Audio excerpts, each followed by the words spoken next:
Before she could reach her table, a wealthy family blocked her path. One sharp slap echoed across the room. The matriarch's voice cut through the music with a coldness that silenced even the string quartet in the corner. "People like you don't belong here," she said, and the words landed like a verdict. The room froze. No one defended the woman who stood at the center of it. No one stepped forward. No one said a word. No one in that grand hall knew that the woman they had just humiliated was the CEO whose signature would determine whether a billion-dollar acquisition moved forward or dissolved entirely. 30 seconds later, one phone call changed everything, and the family who raised their hand against her watched their fortune begin to disappear. At the most exclusive charity gala in Atlanta, billionaire guests arrived in columns of polished black cars, their heels clicking against imported marble, their laughter rising above the orchestra like something practiced and deliberate. The chandeliers threw gold light across silk gowns and tailored tuxedos. The air smelled of champagne and money, of deals spoken quietly in corners and favors exchanged between men who had never in their lives stood in a line. It was the kind of room where power wore a pleasant face, where old names were currency and new names were provisional, where what you owned mattered, but what your family had owned for 3 generations mattered more. The waitstaff moved through it in quiet orbits, trained to be invisible, trained to read the invisible gradations of who required more attention and who required less. The guests moved through it in louder ones, conscious of being watched and content to be, because being seen in this room was itself a kind of confirmation.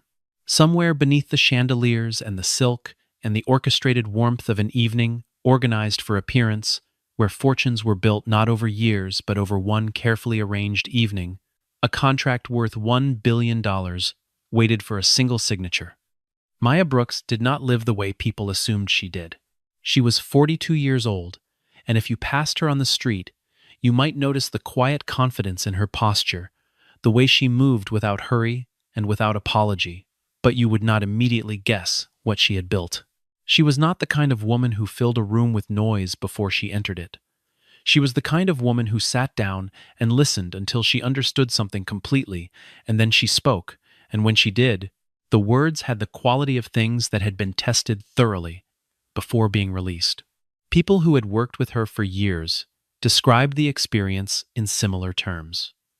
You never felt managed by her, you felt considered, and the distinction mattered more than they could always articulate. She did not wear her wealth like armor. She did not require the room to know her name before she entered it. Her mornings began before sunrise in a modest office on the 14th floor of a building she owned outright, where she drank black coffee and reviewed reports with the same steady focus she had applied to every decision since the age of 24, when she had taken a $20,000 loan from a community bank in Memphis and built the first iteration of what would eventually become Apex Meridian Technologies, a firm now valued at just under $40 billion. She had not inherited a single dollar of it. She had not married into it. She had not been handed access or connections or the comfortable runway of generational wealth. She had worked and thought and failed in ways that would have ended lesser ambitions, and rebuilt and worked again, staying later than anyone else in the building and arriving earlier, not because she needed to perform effort, but because the work itself demanded it, because she had built something from nothing, and she understood better than anyone that the distance between nothing and something is not talent, it is accumulated decision, thousands of small correct choices made in rooms where no one is watching, laid down like stones across a gap that most people never attempt to cross. She had worked until the company was something that even her most skeptical competitors could not dismiss. She kept no publicist on retainer. She declined most interview requests. She appeared on magazine covers only when the publication agreed in advance to focus on the company's work rather than her personal story, because she believed that the story of one woman's success, while meaningful, was less important than the systems that could allow thousands of women like her to build something of their own. Her board admired this quality. Her legal team sometimes found it maddening, particularly in the moments when a carefully placed profile piece might have smoothed a regulatory review or softened a difficult quarter's coverage. But Maya had looked, over 2 decades in business, at the founders and executives who had optimized for reputation and watched several of them discover that reputation, managed as a primary concern, becomes fragile in ways that the underlying work does not. She preferred the underlying work. She trusted it more. It was not an affectation. It was a principle she had held since the beginning, when she had watched other founders lose themselves in the spectacle of being successful rather than the discipline of staying that way.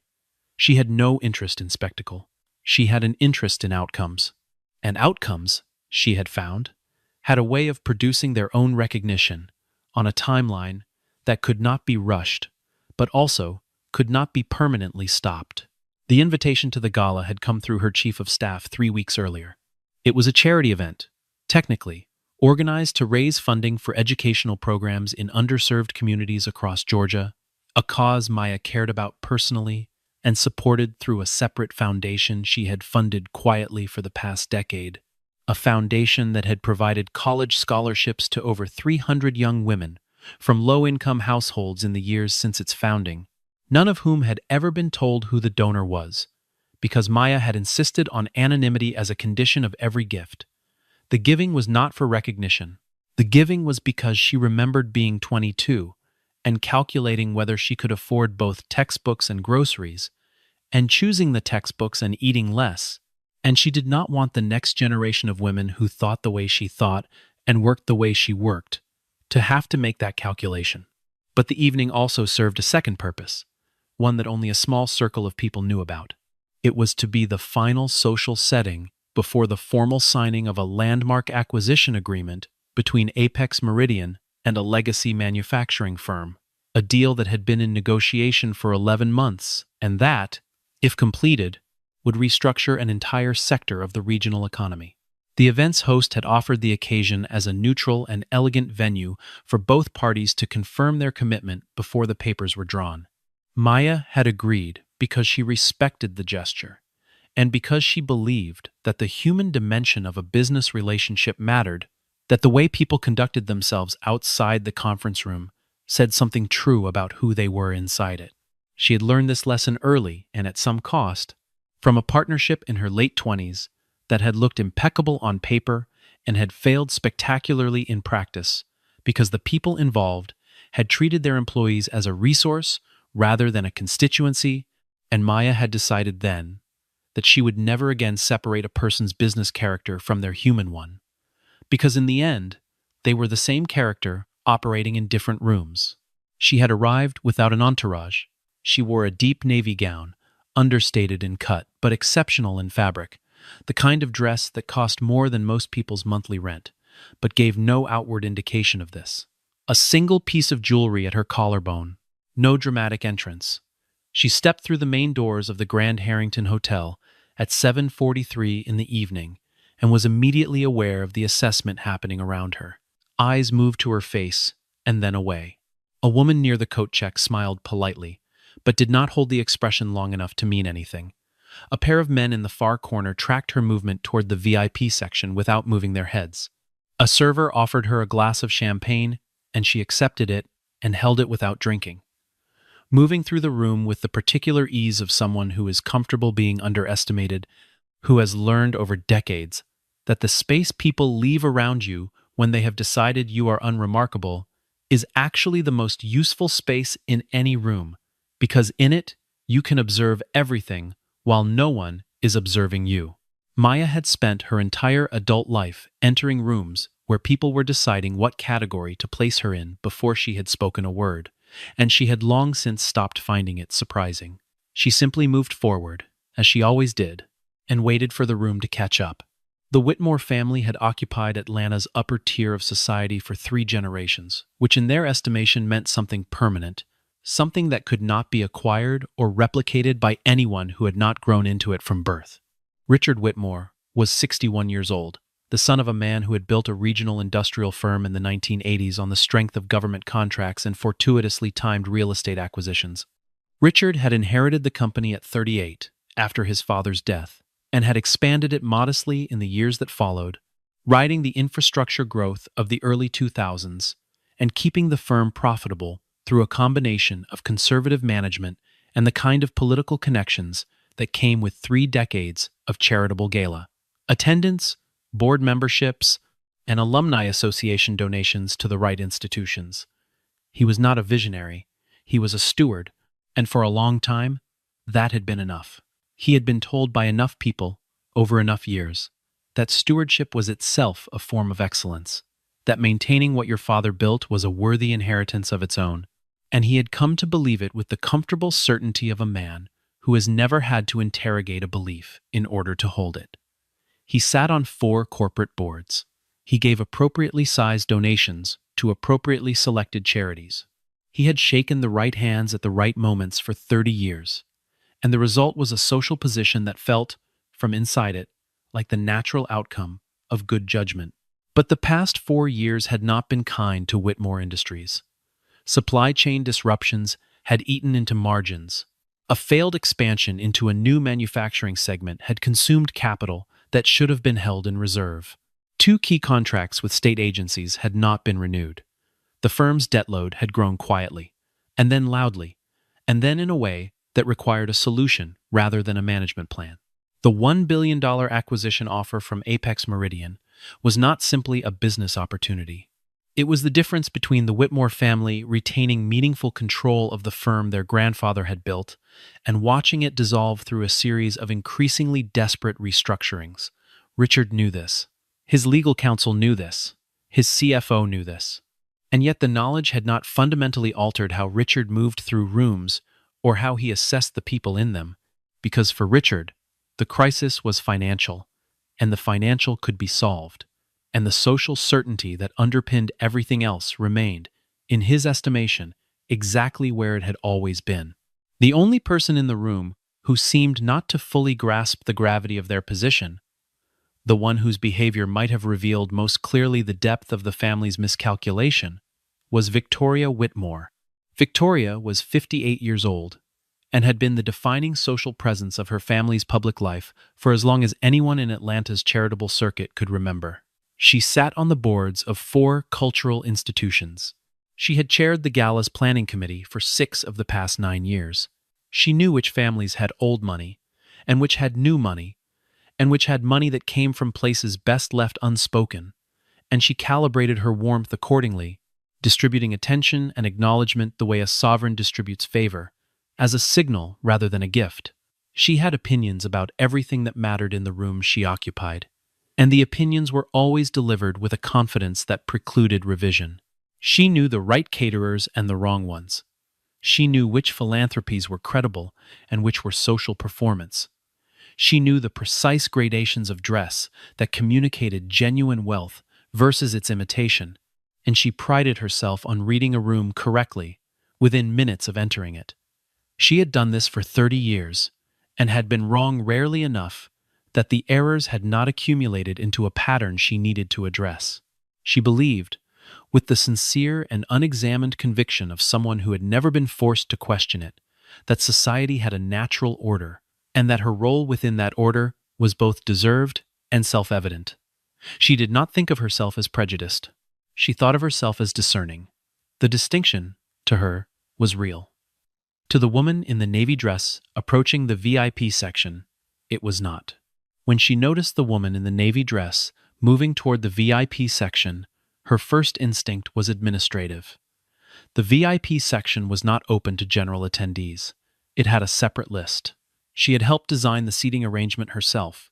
The woman moving toward it did not appear on any face she recognized, which meant either an error had been made somewhere in the registration process, or someone had arrived without proper credentials.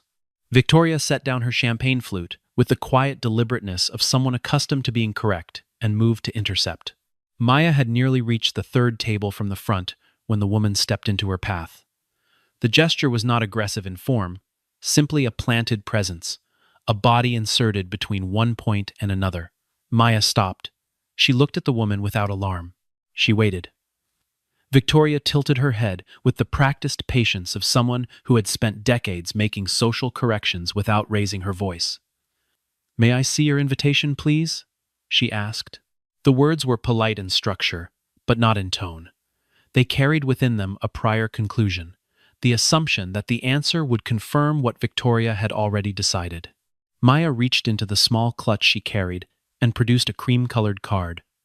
Victoria took it, examined it briefly, and returned it without acknowledgement. "These events are ticketed," she said. "It's not about the card. It's about whether you're on the list." Maya explained, quietly and without irritation, that her name was on the primary guest list, that she had confirmed her attendance 2 weeks prior, and that if there was any question, the event coordinator would be able to confirm it immediately. Victoria's expression did not change. She asked Maya to step aside while she verified. Maya said she was happy to wait, but saw no reason to step away from the table she had been assigned. And something in that response, the calm refusal to accommodate a request that was not reasonable, the steady eye contact that did not flinch or apologize, shifted something in Victoria's composure. The conversation escalated in the way these things do when one person has decided on an outcome and another person declines to cooperate with it. Victoria's voice did not rise dramatically, but it gained an edge. She gestured toward the entrance and said that guests who had concerns about their seating should direct them to staff. Maya said, again without emotion, that she was not a guest with a concern. She was a guest with a seat. Victoria reached out and took hold of Maya's forearm, not violently but firmly, the grip of a woman who expected the physical gesture to complete what the words had not.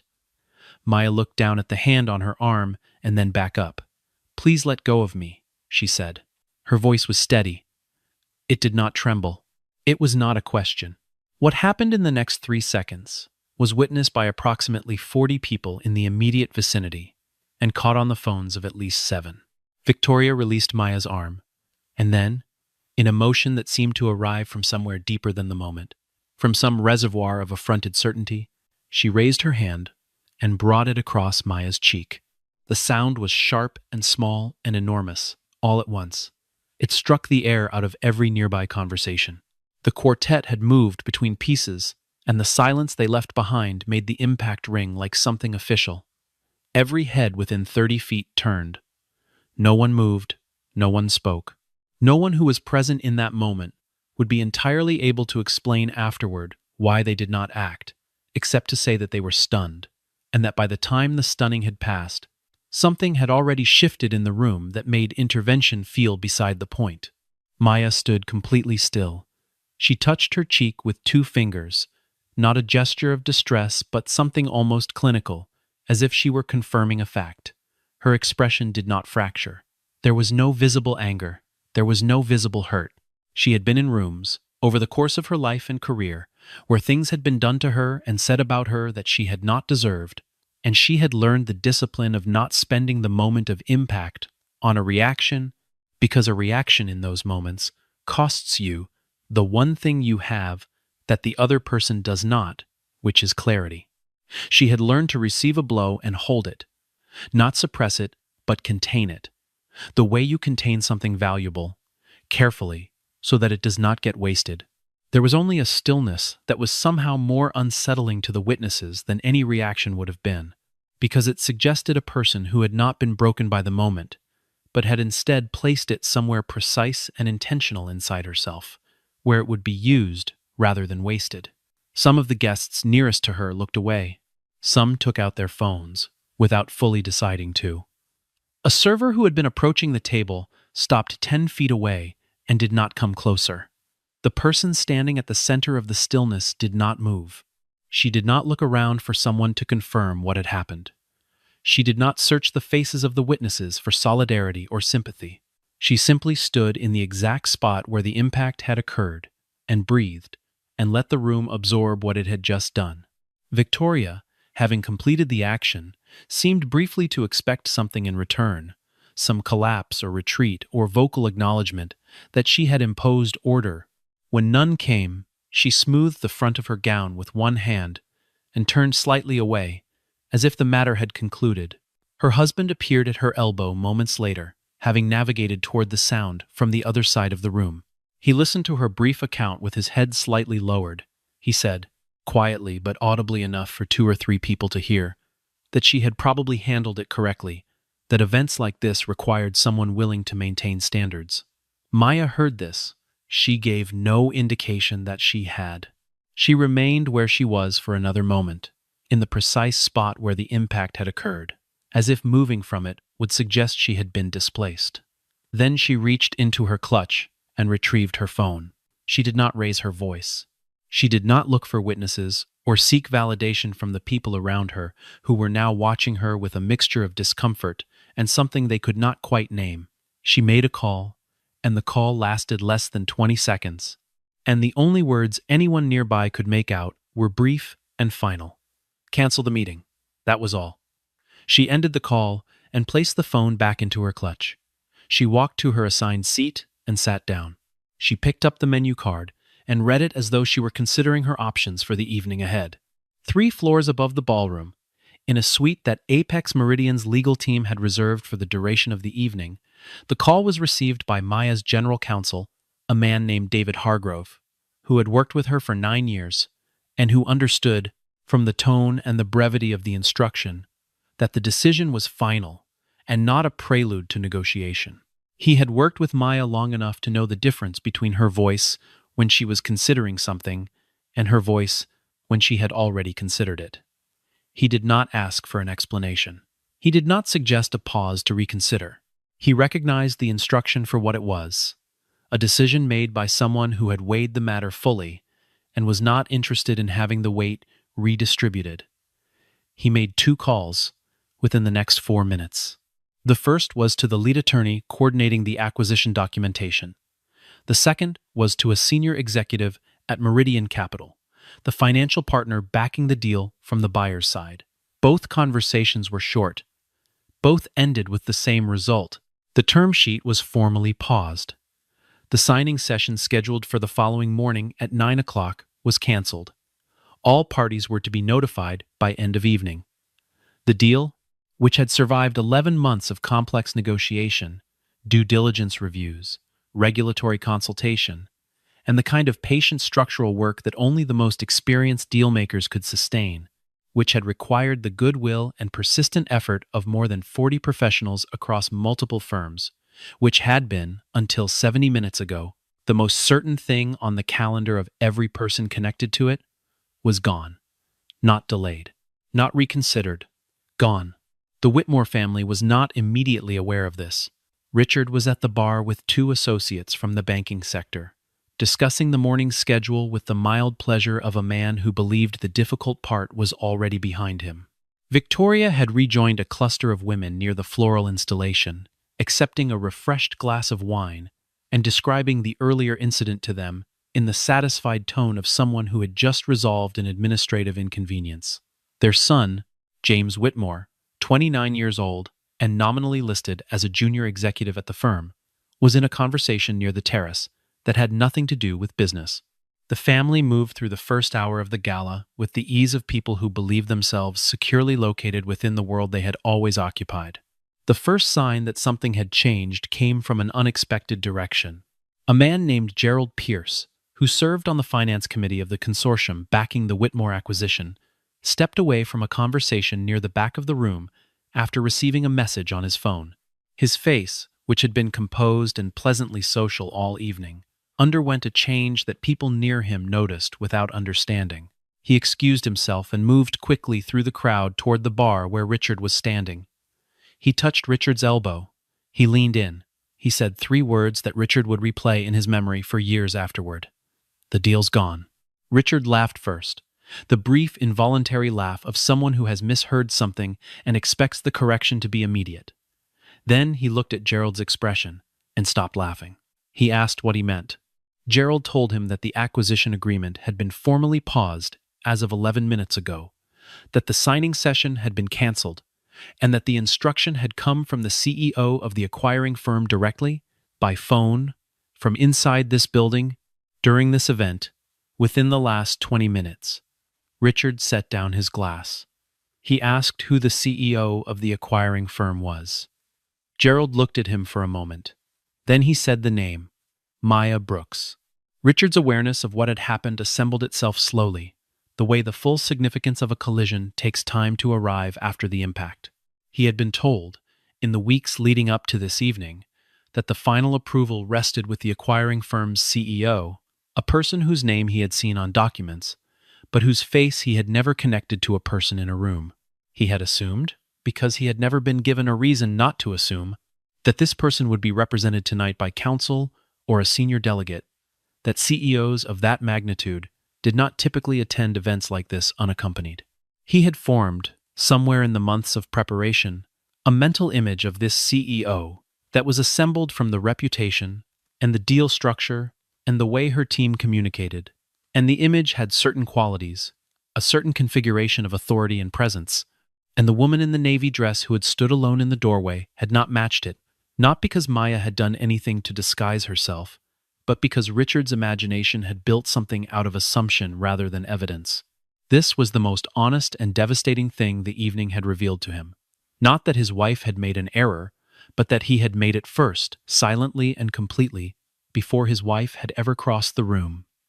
The idea that the woman in the navy dress, the woman his wife had stopped and questioned and ultimately struck, was the person on whom the entire future of Whitmore Industries now depended, arrived in Richard's mind not as a dramatic revelation, but as something slower and colder and more precise.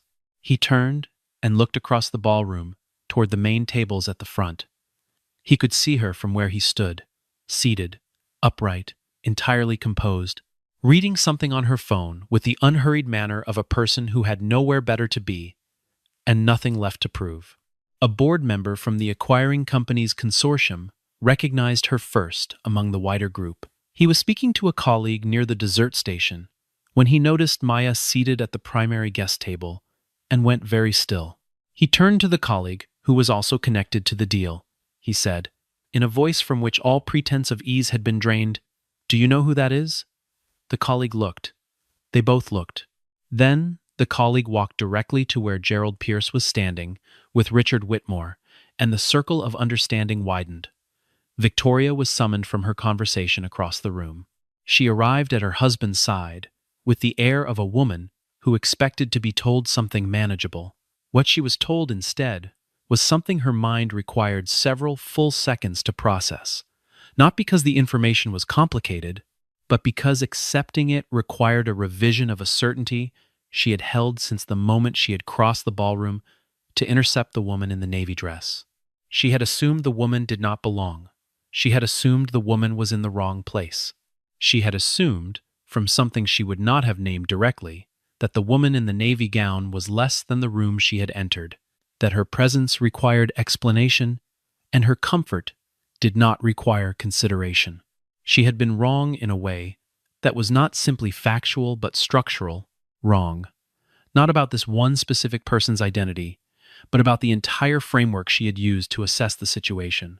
Wrong in a way that, had she been capable of fully meeting it in that moment, might have opened into something genuinely instructive. But the first emotion that reached her face was not remorse. It was a whitening, a loss of color that suggested not understanding, but fear. Richard moved across the ballroom with the desperate purposefulness of a man running toward a consequence he cannot outpace. He had rehearsed something in his head during the 30 seconds it took him to cross the room, a sequence of phrases designed to convey humility while preserving the possibility that the situation might still be retrievable, that some adequate acknowledgement of the error might open a door that had not yet fully closed. He reached Maya's table and stood at its edge. He cleared his throat. He said her name, formally, with the full weight of its professional significance, as though using it correctly now might compensate for having not known it an hour ago. He said that he needed to apologize, that there had been a terrible misunderstanding, that his wife had been in the wrong place and had acted without the benefit of proper information. The words came out in a shape that resembled an apology, but carried within them a frame that was not quite right, the suggestion that the problem had been one of misidentification rather than behavior. That if only the correct information had been available, the interaction would have gone differently. It was the apology of a man apologizing for the outcome rather than for the action, for the fact that the woman turned out to matter rather than for the fact that she had been treated as though she did not. Maya looked at him without expression. She did not stand.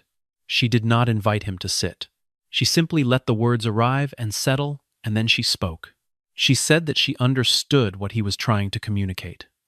She said that she did not doubt that he believed the apology to be genuine. She said that the physical act itself, though it was serious and would be addressed through appropriate channels, was not actually the central issue. She said it quietly and clearly, in a tone that was not unkind but left no room for negotiation. The central issue, she explained, was not that his wife had made a mistake about who Maya was. The central issue was that his wife had treated a stranger, a person whose identity and status were completely unknown to her, with contempt and then with violence. She said that the behavior had not been the result of mistaken identity. It had been the result of a judgment about what kind of person was worth decent treatment. She said that if that was the character of the family's leadership, she could not in good conscience build a partnership of any kind on that foundation, because foundations are revealed not in the boardroom, but in the moments when no one important appears to be watching.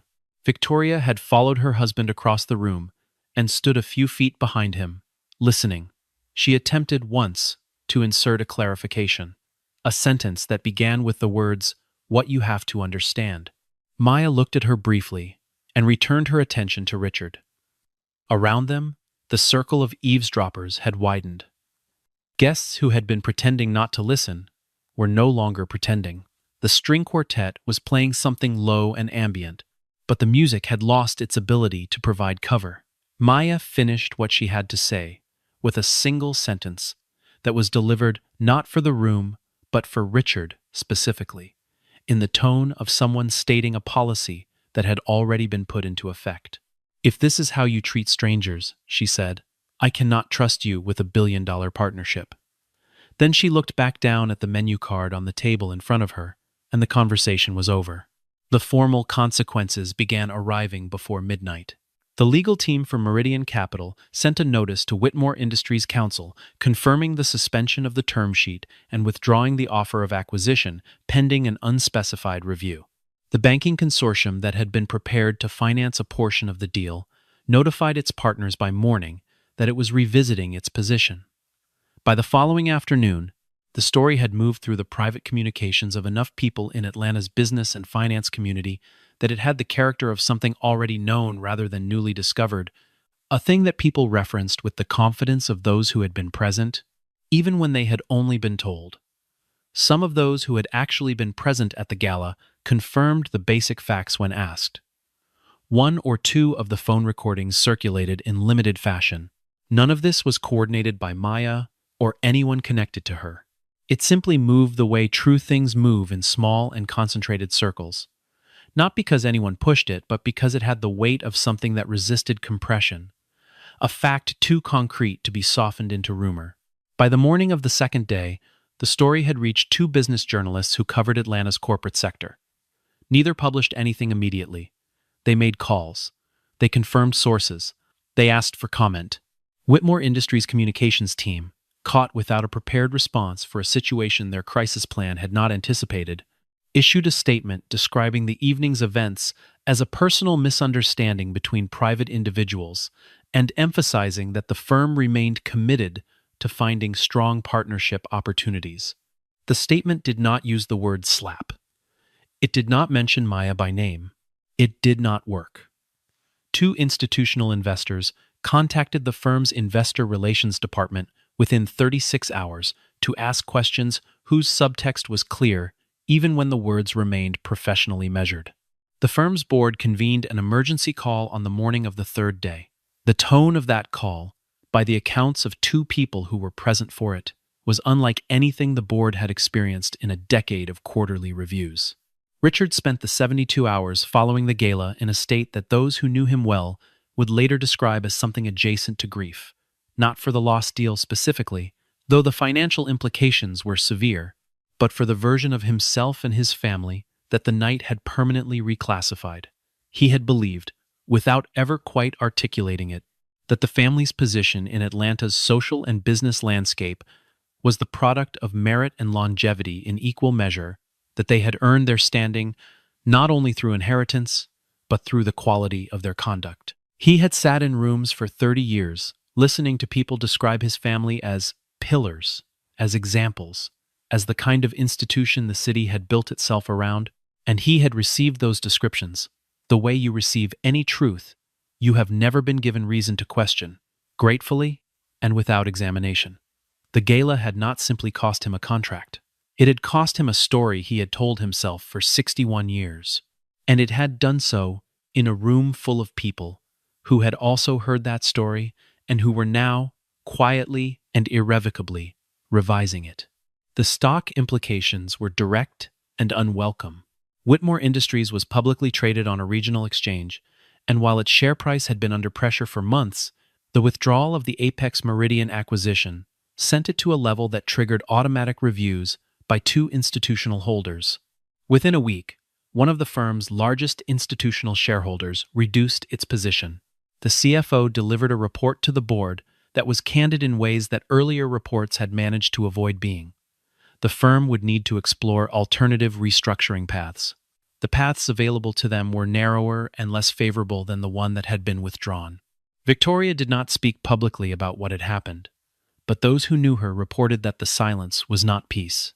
She had built an identity on the certainty of her own discernment, on the belief that her judgments about people and situations were accurate and appropriate, and that accuracy had collapsed in a single evening in a way that no private recalibration could fully address. She had been wrong, and she had been wrong in front of everyone, and the wrongness had not been small or abstract.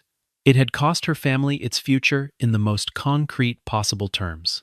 She was not, by any account, a woman incapable of reflection. But reflection requires a willingness to look directly at the thing you have done rather than at the circumstances that preceded it, and that willingness arrives on its own schedule, in its own time, and sometimes not at all. What Victoria experienced in the weeks and months following the gala was more accurately described as reckoning than reflection, the slow, unwilling encounter with the fact that the certainty she had trusted had been wrong in a way that mattered, and that the price of that wrongness had been paid not only by her family, but by a woman who had done nothing to deserve it, except be present in a room where someone had already decided what she was. Maya addressed the events briefly. Once, in a meeting with her senior leadership team approximately 10 days after the gala, she did not dramatize it. She did not frame it as a victory. She did not use the occasion to make a statement about broader inequities, though the inequities were real and she was aware of them, because she believed that the primary audience for that conversation was not her leadership team but herself, and she had already had it privately, in the hour after the gala, when she had driven home in the dark, with her phone face down on the passenger seat, and allowed herself to feel everything she had not permitted herself to feel in the ballroom. She said only that the evaluation of a potential partner is never limited to financial documentation, and that character reveals itself when no one important appears to be watching. She said that the decision to withdraw from the agreement had not been impulsive, but had been consistent with the standards she expected of every partnership the company entered. Standards she had articulated in the company's operating principles from the beginning, and had never had reason to invoke quite so directly. She thanked the team for their work on the 11 months of preparation, acknowledged that the effort had been substantial and the result disappointing, and asked them to identify the next candidate. Then she moved on to the following agenda item, and the meeting continued. Several months later, Apex Meridian completed a different acquisition in the same sector, a smaller firm with less historical prestige but more internal coherence, whose leadership team, Maya, had evaluated over 3 in-person meetings and found to be people she could work with over time, people who treated their subordinates with the same respect they brought to a boardroom, people who told you a hard truth directly, rather than dressing it in civility. The deal closed without ceremony. There was no gala. There was no grand ballroom. There was a conference room on the 3rd floor of a building in Marietta, a signed set of documents, a brief handshake, and then everyone returned to the work. The integration went well. The firm's quarterly reports in the year that followed reflected the benefit of it, and Maya read those reports each quarter with the particular satisfaction of someone who had built something real on a foundation she had chosen carefully rather than accepted by default. Whitmore Industries completed a restructuring that was, by all external accounts, handled competently under the circumstances, though the terms were significantly less favorable than those the Apex Meridian offer would have provided. The family retained nominal control of the firm, but at a reduced ownership percentage and with a new board structure that limited their unilateral authority. Richard made several public appearances in the months following, in which he said the right things about the firm's resilience and future direction. He was believed by some. There was a final meeting between Richard Whitmore and Maya Brooks, arranged through mutual professional contacts approximately 8 months after the gala, in a conference room at a neutral law office in Midtown Atlanta. Richard had requested it. He had said, through the intermediary, that he wanted only to speak with her directly, without legal agenda, without any expectation of a business outcome. Maya had agreed, because she believed in closure and did not believe in unnecessary distance between people who had been consequentially connected, and because she had learned that unfinished conversations have a way of occupying space in your attention that could be used more productively. She was not afraid of the meeting. She was not angry going into it. She was simply present, the way she was present for every meeting that required her full attention, which was every meeting she agreed to take. They sat across from each other at a small table. There was water. There was no one else in the room. The absence of lawyers and intermediaries was something Richard had specifically requested, and Maya had respected the request because she understood that he was trying to say something that could only be said without an audience, and she was willing to give him the space to say it. Richard said that he had spent 8 months trying to understand what had happened and what he should have done differently, not only that evening but in the years before it, in the habits of thought and the patterns of assumption that had made it possible for his wife to act the way she had and for him to briefly defend her. He said that he wished they had met under different circumstances. He said it plainly, without performance. It was the most honest thing Maya had heard from him. Maya looked at him for a moment. Then she said, "We did meet correctly. Your family simply showed me the truth." She said it without malice and without satisfaction. She said it the way a person states something they have thought about carefully and arrived at honestly. Richard nodded. He did not argue with it. They sat quietly for a moment, in the way that people sometimes sit when everything that needed to be said has been said, and the remaining time is simply acknowledgement. Then Maya stood. She extended her hand. He shook it. She collected her folio from the table and walked out of the room, through the corridor, and into the elevator, and out of the building into the September afternoon light, where the city moved around her in its ordinary way, indifferent and continuous and full of the next thing. She did not celebrate what had happened to the Whitmore family. She took no particular satisfaction in their reduced circumstances, because the goal had never been to reduce them. The goal had been to protect something she had built over 20 years from the corrosive influence of people who did not understand that power was not the same as character, that money was not the same as integrity, that the confidence to slap a stranger in a ballroom full of witnesses was not strength, but its precise opposite. She had seen enough of the world to know that institutions built on contempt eventually collapsed under their own weight. She had not needed to collapse the Whitmores. She had only needed to step back and allow the structure they had built to bear what it could not bear. The slap had lasted 1 second. She had felt it in the moment. The sharpness of it, the indignity, the public nature of the thing, the particular quality of being harmed in a room full of people who chose not to see it. There was a specific texture to that kind of harm. When it happens in plain sight and the witnesses organize themselves around their own discomfort rather than yours, when you are simultaneously at the center of the room and entirely alone in it, she had felt all of it, and she had held it, and she had converted it into a decision that took 11 months of work, and placed it with careful precision in a moment when its weight was exactly correct. She had not wasted it on anger. She had not wasted it on a scene. She had simply understood, with the clarity that comes from a lifetime of being underestimated, that the most powerful thing she could do was to remain exactly who she was and allow the room to discover, in its own time, what that meant.